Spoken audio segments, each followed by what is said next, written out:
очень сложно при нашей ситуации, при истории, в том числе инвестиций в Республику Ингушетию. Но, тем не менее, мы планово эти показатели выполняем.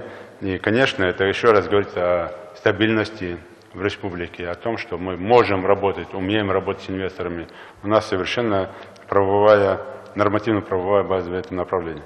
Но при этом остается много вопросов. Здесь я еще раз поручаю правительству взять на контроль совместно с агентством инвестиционной привлекательности, с другими структурными подразделениями, взять на контроль сроки, и в своем послании, и на госсоветах Владимир Владимирович Путин об этом не раз говорил, сроки оформления документов, сроки оформления различных проектов для инвесторов. Здесь очень сильно мы хромаем, поэтому просил бы на это обратить особое внимание.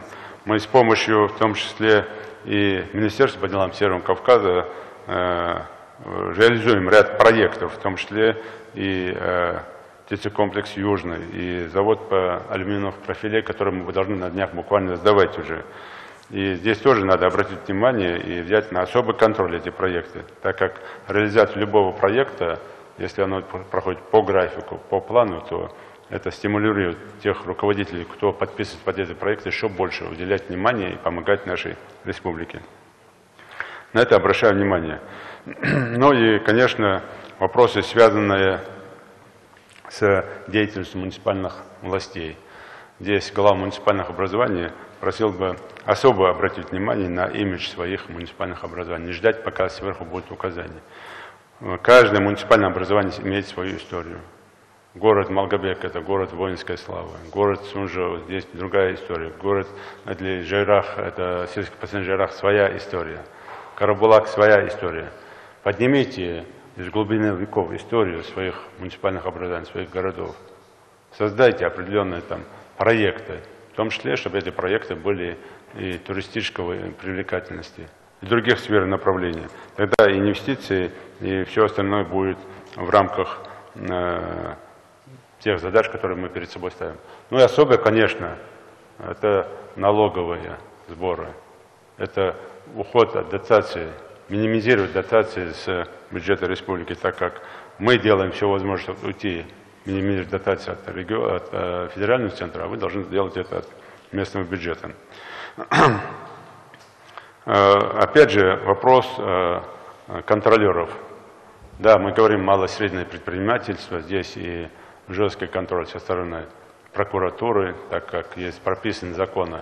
Но, повторяю слова Владимира Владимировича Путина, никакие ограничения не могут действовать там, где есть безопасность граждан.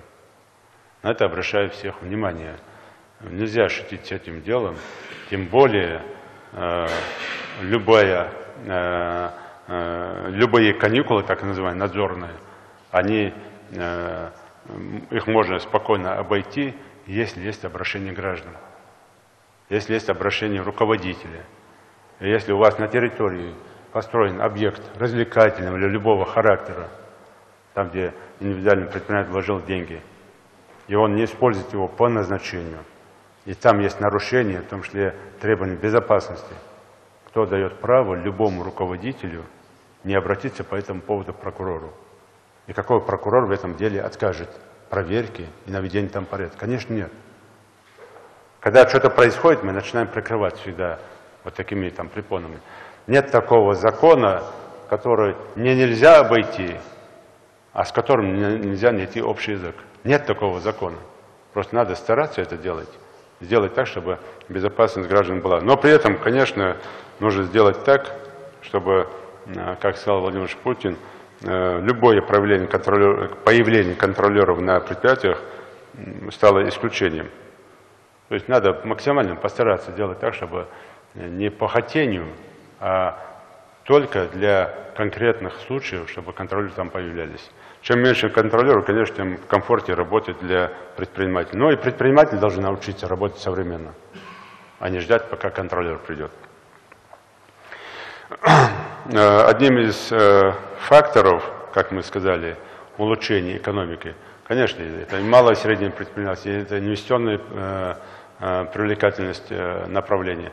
Ну и надо учитывать здесь и целый сектор, частный сектор, У нас огромное количество людей, которые называют индивидуальным предпринимательством, но при этом нигде не зарегистрированы, из-за чего у нас и процент безработицы не снижается.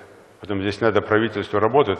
Есть законы, где освобождаются индивидуальные предприниматели от налоговых вещей. Поэтому здесь просил бы максимально поработать со всеми институтами власти, которые у нас на сегодняшний день есть. Поэтому здесь максимально работая в этом направлении, мне кажется, еще надо учить такую сферу влияния, как оказание государственных услуг. Мы одними из первых в стране достигли 90% показателя. В этом году мы уже выходим на 90% показателя. Надо выходить на 100% показателя. Те услуги, которые переданы в МФЦ, они должны быть рабочими. Здесь отдельная комиссия, правительству надо ежеквартально проверять, делать оценку. Да, у нас огромное количество жалоб ушло после того, как мы создали МФЦ. Это говорит о том, что все-таки МФЦ дает хорошие результаты. Но все равно надо проверить, насколько оперативно, насколько быстро решаются вопросы.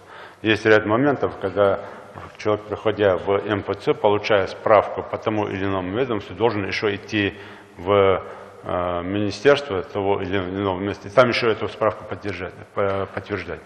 Надо уходить от этих вещей, это даже уголовно наказуемые вещи. Поэтому просил бы обратить на это внимание. Сегодня в республике обеспечено 156 окон приема заявителей через МФЦ. И оказывается более 200 услуг. В том числе более 50 услуг это для бизнес-сообщества. Это хороший показатель, если брать по направлению с регионом, по сравнению с регионом. На это обращаю внимание.